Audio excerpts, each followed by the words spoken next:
Good evening, everyone. This is Maddie here from Just for Fun, and today we're going to play another interesting Pauper brew of mine. This is my deck I like to call Galvanic. It's an infinite mana combo deck in Pauper, which I have gone off as early as turn 3, but typically it's 4 or 5, which is kind of too slow in Pauper, to be honest. But I'm still pretty pretty chuffed with the idea that you can go off and do an infinite mana, infinite damage combo using only commons.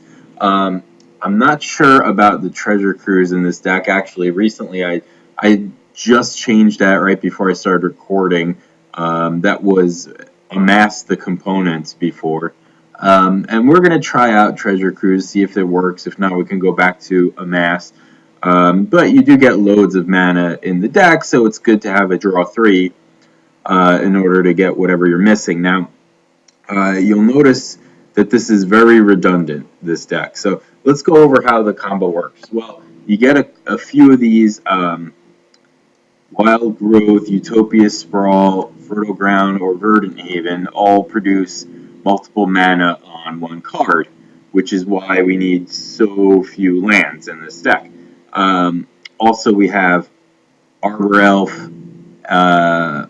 Voyaging Satyr, and Corrosion Restorer, which all untap our forests. So you put the enchantments on the forest, and then when you untap, you're getting multiple mana out of the one land, and then with these creatures you can keep loading it up with more enchantments and have a ridiculous amount of mana.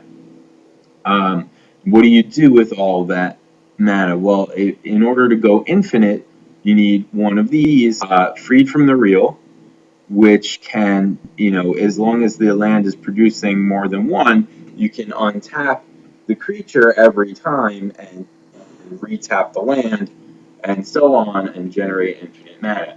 If you have enough on there, you need at least 4, but realistically 5.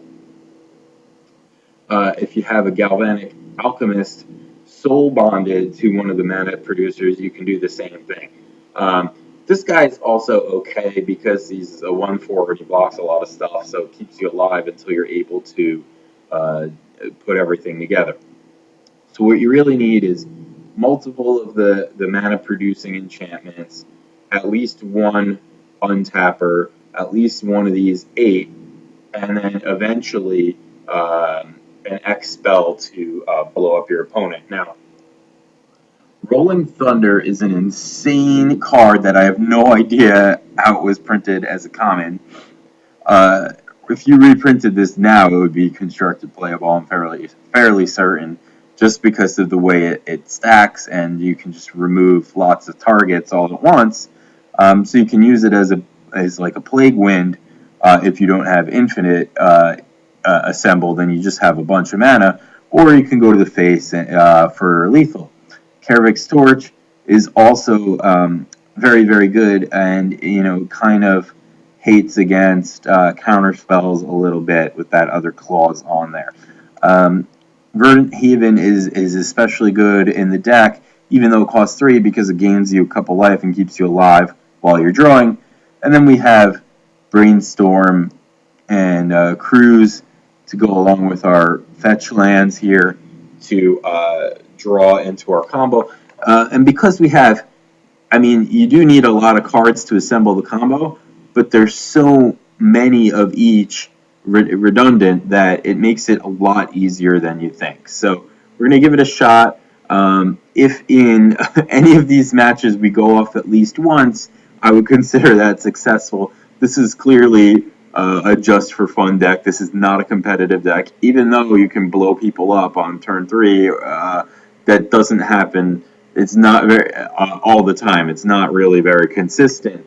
Although it is more consistent than you think, based on just solely on redundancy. So let's give it a shot. See if we can burn some peeps.